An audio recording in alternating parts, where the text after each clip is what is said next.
To successfully install your wall panels, you'll need the recommended adhesive, a trowel, a wiping cloth, a pair of scissors or a razor knife, electric shears if you have them available, a straight edge, a tape measure, and a J-roller.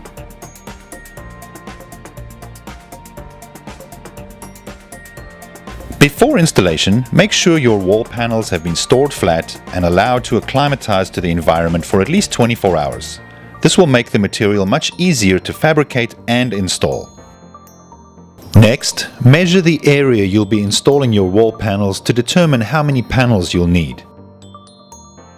After measuring, you may need to adjust the installation plan based on the width or height of your wall panels. There are two easy options to trim or cut your wall panels.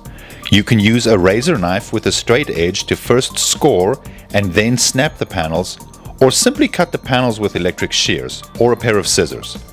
Remember to always cut your panels from the decorative side. Do not cut from the back. Be sure to wipe down all surfaces before installation.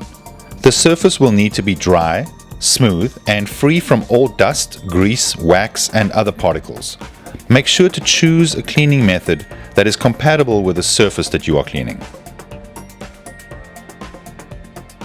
Now that you have a clean surface and the wall panels are trimmed, let's talk about the seams.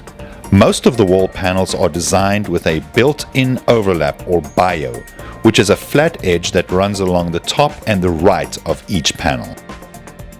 A few wall panels have our bio feature that is a bead and button style.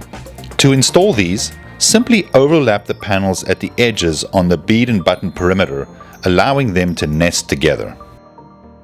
You may also be interested in adding trim pieces to complete your look. There are different profiles available, and these slip over the edge of your wall panels for easy installation. Inside and outside corners, edge J-trims and dividers are available in many standard matching colors. If installing into a corner, some patterns can be heat bent into or around a corner. For more deeply textured patterns, it is advised to use trim pieces instead.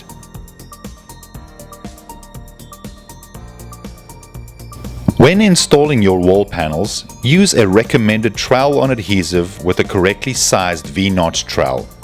After applying adhesive to the wall, lay up the first panel. Apply pressure as you hold the wall panel in contact with the adhesive. Some panels will have a protective masking, which will need to be removed at this time. Ensure that the panel is straight and then move to the next one. When finished, use a paint roller or J-roller to add even pressure and ensure a good bond. Make sure to roll the panels in one direction, starting either the top or the bottom. Once your wall panels and accessories are in place, your project is complete. Let's take a look at the finished product.